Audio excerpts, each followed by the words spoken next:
제가 사역을 하면서 또 많은 성도님들을 만나고 또 신방을 다니면서 대화를 하다 보면은 한 가지 공통점을 느끼게 됩니다. 그것은 어느 가정이든 또 어떤 성도든 어려움이 없는 가정은 없다는 것을 보게 됩니다. 경제적으로 괜찮은 분들은 건강이 안 좋아서 힘들어지는 것을 보게 되고, 또 건강이 괜찮은 분은 오히려 경제적으로 힘들어지는 걸 보게 됩니다. 그런가 하면은 또 어떤 가정은 경제적으로도 괜찮고 건강으로도 괜찮은데 배우자의 영혼 구원이나 또 자녀의 영혼 구원 때문에 마음 아파서 힘들어하는 그런 성도들도 있다는 것이죠. 또 아마도 여기 중에서 그런 분도 계실지 모르는데, 지금 베트남에서 사업하기가, 일하기가 참 이제 많이 힘들어지고, 또 비자 받기도 점점 어려워져서 하루에도 수십 번씩 들어가야 되나, 아니면 여기 남아야 되나, 계속 이 일을 계속 이어가야 되나, 아니면 접고 마무리해야 되나, 그런 마음으로 하루하루 고민하면서 하루를 보내고 있는 분도 혹 계실지 모르겠습니다. 이러한 모습들을 쭉 보면서 물질적으로 부유하다고 그 사람에게 고난이 없는 것도 아니고, 또 물질적으로 가난하다고 더 어려움이 중한 것도 아님을 보게 됩니다. 부유하든 가난하든 건강하든 병약하든 인생을 살아가는 우리들에게 있어서 어려움과 고난은 어찌 보면 너무나도 운명 같은 그러한 모습을 보게 됩니다. 그런데 제가 이렇게 쭉 성도님들을 만나보면서 마음이 참 힘들고 어려울 때가 있어요. 그때가 언제냐? 정말 그 성도님, 그 가정 정말 신실하게 주님 사랑하면서 정말 주님 의지하면서 살아가는데 참 그 가정에 어려움이 끊이지 않고 또 예기치 못한 고난과 힘듦이 계속해서 이어지는 걸 보면 참으로 목회자의 입장으로서 너무나도 마음이 안타깝고 어려울 때가 있다는 것이죠. 예기치 못하게 찾아온 질병의 아픔들, 생각지 못하게 날라오는 회사의 그 권고 사직, 해고 통보, 생각지 못한 자녀들의 어떤 그런 교통사고나 어떤 사고들, 이렇게 전혀 예상치 못한 일들로 마음이 무너지고 또 삶의 의욕마저 다 꺾어버리는 그런 모습을 볼 때가 있다는 거예요. 하나님께서 살아계시면 이 모든 광경들을 보고 계실 텐데 왜 이런 일들이 일어나는 걸까? 왜 신실하게 살려고 하는 사람들, 왜 더 하나님을 의지하는 사람들에게 더 많은 고난과 어려움이 찾아오는 것처럼 느껴지는 걸까? 참 이해하기 어려울 때가 많다는 것이죠. 이럴 때 우리는 정말 하나님이 선하신 분인지, 하나님이 정말 내 인생을 인도하시는 분인지, 정말 공의로우신 분인지, 더 나아가서 정말 하나님이 계시는지까지 의심의 자리까지 가게 될 때가 있다는 거예요. 오늘 본문에도 보면 그러한 사건이 발생합니다. 일평생 주님만 의지하면서 주님의 복음을 전하기 위해 살았던, 자신의 목숨도 아까워하지 않으면서 그렇게 전 인생을 바쳤던 바울에게 또 다른 전혀 예상치 못한 고난과 어려움이 찾아오게 됩니다. 3차 전도 여행까지 힘겹게 마치고 이제 예루살렘으로 와서, 이제 예루살렘에 있는 유대인들이 자신들을 향한 그런 오해가 있기 때문에 그 오해를 풀기 위해서 이제 나실인들과 정결 예식을 치르기 위해 성전에 올라갑니다. 그런데 그 성전에 있던 유대인, 그 바울을 보자마자 아시아에서 온 유대인들이 이 바울의 멱살을 붙잡고 보자마자 이 자가 이 거룩한 성전에 이방인을 데리고 왔다, 이 거룩한 성전을 더럽게 했다라는 그런 거짓 선동을 일으킵니다. 그리고 그렇게 바울의 그 유대인들의 음모에 넘어가게 되었던 것이죠. 우리 30절 한번 같이 읽겠습니다. 시작. 온 성이 소동하여 바울을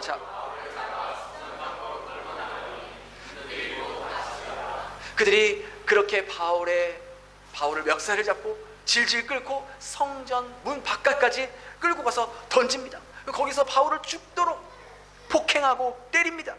얼마나 심하게 때렸는지 그 예루살렘에 주둔하고 있는, 그 요새에 주둔하고 있는 그 로마 군인들이 그것을 발견하자마자 즉시 천부장에게 보고하고 그 사건 현장으로 출동한 것을 보면 우리가 충분히 그 사건이 얼마나 심각한 사건인지를 짐작할 수 있다는 것이죠. 여기서 한번 생각을 해보자고요. 여러분, 바울이 어떤 삶을 살았습니까?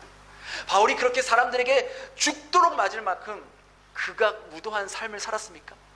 아니면 바울이 이 로마 정부를 향해서 반정부 시위를, 로마인들 물러가라, 그런 반정부 시위를 펼쳤습니까? 아니면 그가 하나님을 부정하고 율법이 잘못됐다고 사람들을 미혹하고 선동했습니까? 바울이 한 거라고는 전 생애를 바쳐서 예수가 그리스도다, 예수가 하나님의 아들이다, 예수를 통해서만이 우리가 구원받을 수 있다 라고 전한 것밖에 없어요. 그는 그 일을 위해서 거의 30년 동안 자신의 전 인생을 바쳤다는 것이죠. 복음을 전하는 일을 하면서 그가 언제 한번 제대로 대접이나 한번 받아본 적이 있었습니까? 그의 고백에 따르면 그는 가는 곳곳마다 동족들에게 살해의 위협을 받았고, 전도 여행을 할 때마다 배가 파손되고, 낮에는 무더위와 밤에는 추위와 야생 짐승들로부터, 강도들로부터 늘 항상 생명의 위협을 받아야만 했던 것이죠. 그러면서 굶주림과 노숙은 그에게 밥 먹듯이 일어나는 일상이었던 거예요. 그렇게 자신의 전 인생을 주님을 위해서 살았던 바울이 이제 그의 나이 60세, 그 당시 60세는 지금의 8, 90세나 마찬가지인 거예요. 그 노년의 나이에, 그 마지막 인생의 나이에 주님이 이제 그렇게 헌신했고 고생했으니 이제는 좀 편안하게 보상을 해줄 때도 되지 않았냐라는 거예요.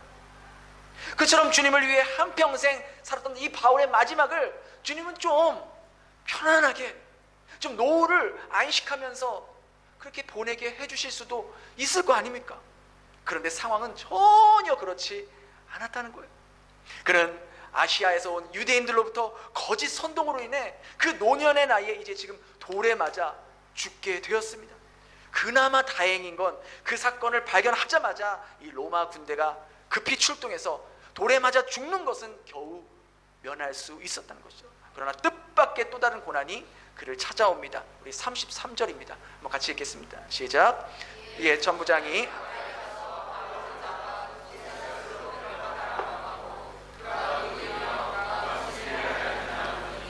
폭행으로 인해서 죽을 뻔한 위기는 넘겼지만 이제 또 어떤 고난이 찾아옵니까? 이제 로마 군사들에게 쇠사슬에 결박당해서 이제는 죄인의 모습으로 끌려가는 또 다른 고난을 만나게 됩니다. 이러한 모든 일들을 보면 도대체 하나님은 뭐 하시는 걸까? 어디 계시는 걸까? 그런 생각이 듭니다. 전지전능하신 하나님께서 일평생을 당신을 위해 살아온 그 바울의 인생의 마지막에 이러한 일들을 당하게 하신 그 하나님이 정말 선하신 하나님 맞는가? 정말 하나님의 자녀들을 보호하시고 인도하신다는데 정말 그 말이 맞는가? 의구심이 들 때가 있다는 것이죠. 여러분, 우리의 삶도 마찬가지 아닙니까? 정말 하나님 믿고 신실하게 살아가려고 노력할 때, 근데 어떨 때 보면 더 어려움이 찾아오는 경우가 많다는 거예요. 나 하나님 말씀대로 하기로 했는데, 나 순종했는데 오히려 재정적으로 더 어려움을 만나게 되는 거예요. 나 말씀대로 살려고 결심하고 결단하고 그렇게 실천했는데 오히려 자녀가 더 말썽 부리고 더 내 마음을 아프게 한다는 거예요. 오히려 내 배우자가 내 마음을 더 힘들게 하는 거예요. 부부관계가 더 악화되는 거예요. 내가 믿음을 지키며 살려면 살수록 더 예기치 못한 어려움들을 만나고 원치 않은 문제들을 만나게 될 때가 있다는 거예요. 그러할 때 우리 마음속엔 정말 하나님이 내 인생을 보고 계시는 건가? 정말 내 모든 상황을 알고 계시면 어떻게 이런 일이 나에게 계속해서 일어날 수 있지? 하나님이 나를 도와주시기는 하는 걸까? 정말 하나님 나를 사랑하는 거 맞나? 라는 마음이 우리에게 들어온다는 거예요. 그러나 이런 모든 정황들은 우리가 우리의 문제들을요, 이 한쪽 눈으로만 바라볼 때, 보이는 현상으로만 보여질 때 표면적인 모습만 보일 때가 있다는 거예요. 당장 벌어진 일들, 지금 내가 만난 이 문제의 어려움들, 그것만 바라볼 때는 하나님의 선하심과 하나님의 인도하심이 보이지 않을 때가 너무나 많은 거예요. 그러나 우리가 당면한 이 문제들을 다른 눈으로 바라보게 될 때 우리는 그 이면에 있는, 그 밖에 있는 하나님의 섭리를 우리가 또 다른 눈으로 볼 수 있게 될 것입니다. 지금까지 우리는 이 본문을 표면적인 현실의 눈으로만 보았습니다. 그러나 오늘의 본문을 현실 너머에 다른 한편의 눈으로 바라보게 되면 이 사건은 전혀 다른 이야기로 해석이 된다는 거예요. 아시아의 유대인들이 성전에서 거짓 선동으로 바울을 붙잡았을 때 그곳에서 큰 소동이 일어났고 바울을 구타했기 때문에 로마 군인들이 출동할 수 있었던 거예요. 그렇죠? 만일 아시아의 유대인들이 바울을 이렇게 소동을 일으키지 않고 은밀하게 아주 조용히 쥐도 새도 모르게 죽이려고 했다면 바울은 최종 목적지인 로마를 가보지도 못하고 그는 살해당했을 수도 있습니다. 그러나 자신을 죽이려는 그 큰 소동이 일어났기 때문에 그것을 본 보초병은 즉각적으로 천부장에게 보고했고, 그렇게 로마 군사들이 출동으로 하면서 바울의 죽음을 면할 수 있었다는 거예요. 여러분, 이 모습을 한번 그림으로 상상해 보세요. 지금 한편에는요, 지금 저기 성전에서 막 난리가 나고 있는 거예요. 막 두드려 맞고 있는 거예요. 바울 때문에 큰 소동이 일어나는 거예요. 근데 또 다른 한편 저 망대에서 저 보초병이 그 모습을 보고 바로 즉각적으로 천부장에게 보고하고 군인들이 출동하게 됩니다. 그런데 이 두 장면이, 이 두 사건이 서로 각각 다른 장소에서 전개되었지만 마치 하나의 톱니바퀴가 맞물리듯이 정확한 시간에 맞물렸다는 것이죠. 만일 그 사건을 본 보초병이 조금이라도 그걸 늦게 발견했거나, 조금이라도 늦게 천부장에게 보고했거나, 로마 군사들이 조금이라도 늦게 도착했다면 바울은 이미 맞아 죽어서 시체가 됐을 수도 있었다라는 것이죠.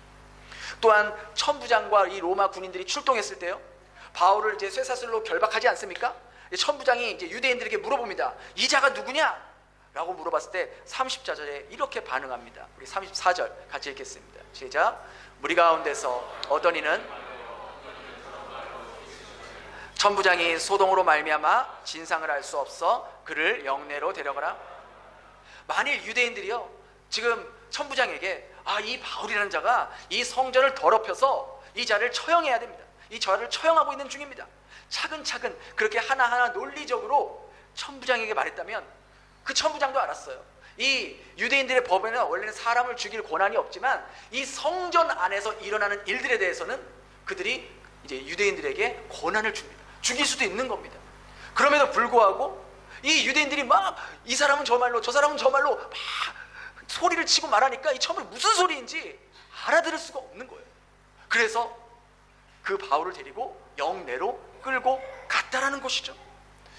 로마 죄수가 이제 된 바울의 모습, 로마 죄수가 되었다는 것은요, 그는 이제 로마 군인들에 의해, 이제 로마 정부에 의해 통제하에 있게 됐다는 것을 의미하지만, 동시에 또 다른 의미로는 이 지중해의 가장 강력한, 가장 군사력이 강한 이 로마 군인들의 보호와 감시 속에 있게 되었음을 의미하기도 합니다.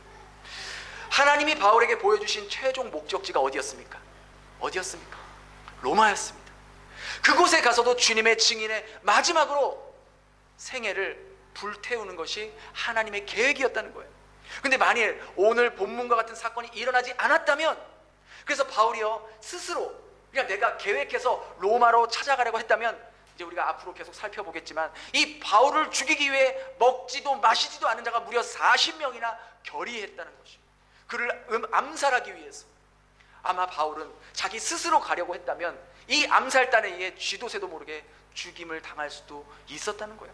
그러나 자신을 죽이려는 이 비방과 이 거짓 선동과 이 음모로 인해서 큰 소동이 일어났고, 그래서 자신이 로마 죄수의 모습이 되었기 때문에 바울은 그 암살단의 살해의 위협으로부터 벗어날 수가 있었다는 거예요.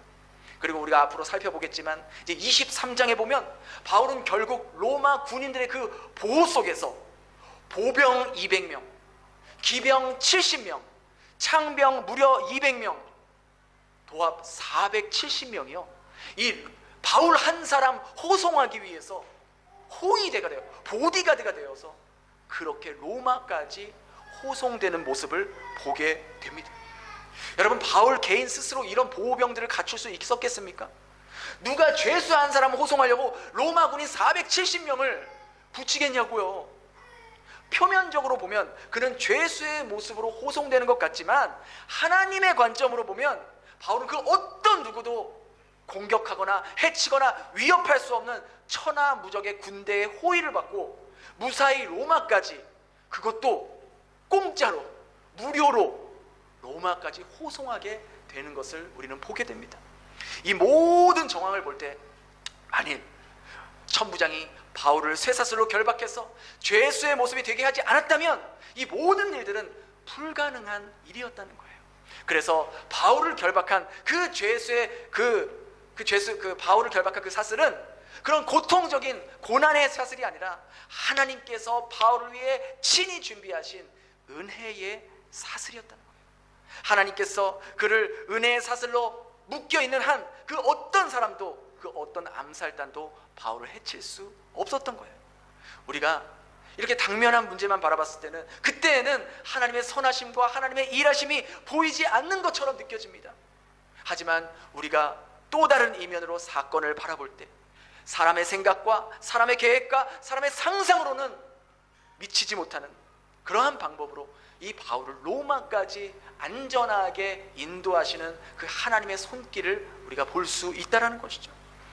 바울의 쇠사슬이 은혜의 쇠사슬인 것처럼 지금 내가 만난 이 고난과 어려움도 단순히 나의 인생을 괴롭게 하고 나를 힘들게 하는 고난이 아니라 하나님께서 나를 위해 예비하신 은혜의 섭리임을 우리가 믿음의 눈으로 바라볼 수 있어야 한다는 거예요. 우리가 최근에 뉴스나 유튜브를 통해서 보신 분도 많이 계시겠지만, 얼마 전 이 장성호 감독이라는 분이 만든 애니메이션 영화가 굉장히 큰 화제가 되고 있습니다. 바로 킹 오브 킹스라는 이런 영화인데요, 예수님의 일생을 다룬 그러한 만화 애니메이션입니다. 제작 기간만 무려 10년이 걸린 그러한 영화입니다. 하지만 이 장성호 감독이 처음에 이 작품을 만들려고 했을 때 주변의 모든 사람들이 다 반대했대요. 야, 누가 기독교 이 스토리로 애니메이션을 만드냐, 그거 다 망한다, 야, 누구나 다 아는 이야기 이걸 왜 만드냐, 그렇게 반대했대요. 자기도 이렇게 오래 걸리고 이렇게 힘들 줄 알았으면은 이 영화를 만들려고 하지 않았을 거래요.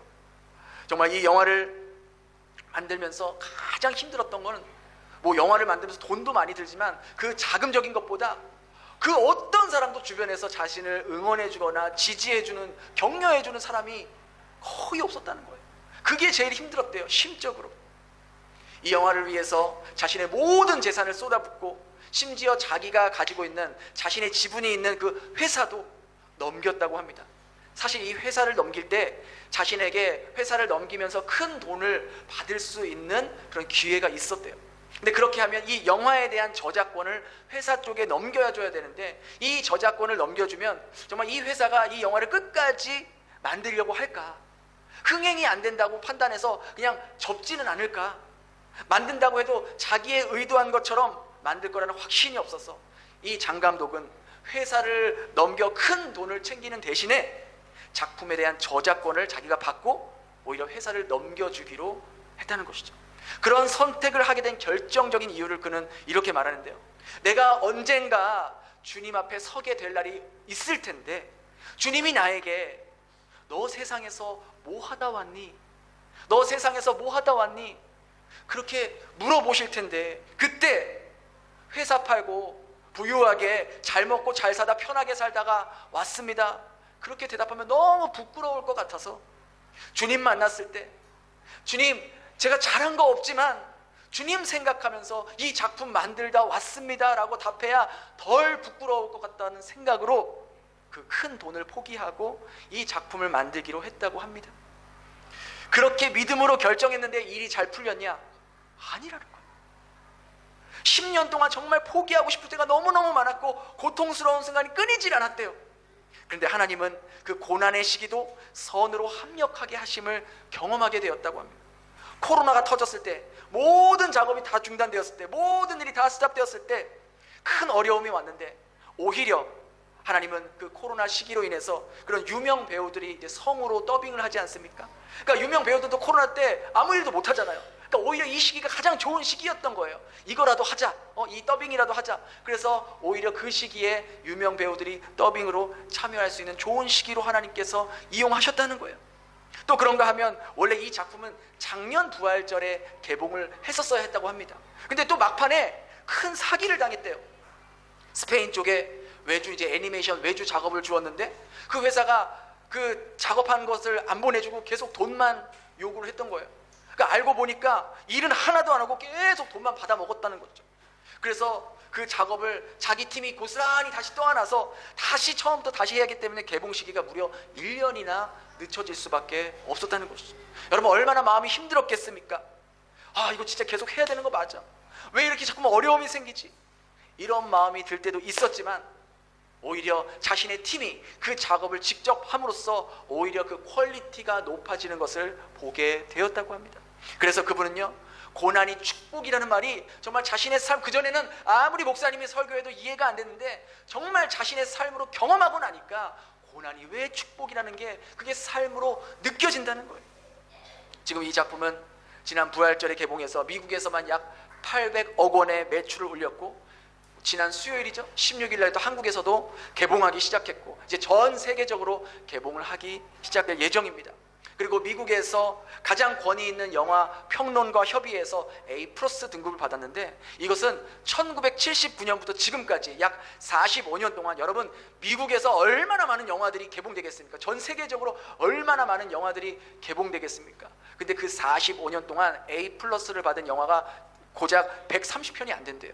근데 그 중에 이 킹 오브 킹스가 A+ 등급을 받았다고 합니다. 그만큼 작품성이 뛰어나다는 평가를 받고 있다는 거예요. 근데 이분이 하신 말 중에 참 기억에 남는 말이 있어요. 이분이 뭐라고 하셨냐면, 저는 이 작품을 통해 한 사람이라도 예수님에 대해 조금이라도 더 깊이 알게 되길 원하는 마음으로 이 작품을 만들었습니다. 제가요, 성격이 내성적이라 전도를 잘 못해요. 그래서 오랜 시간이 걸렸지만 이 작품이 이 시대의 전도지가 되었으면 하는 바람으로 이 작품을 만들었습니다. 근데 하나님께서 저같이 부족한 자를 통해서 이렇게 사용해 주셔서 너무나 감사합니다 라는 고백을 하시더라고요.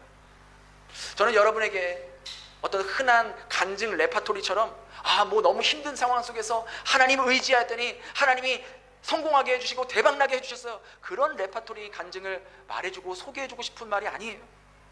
그런 간증 저도 좋아하지도 않고요.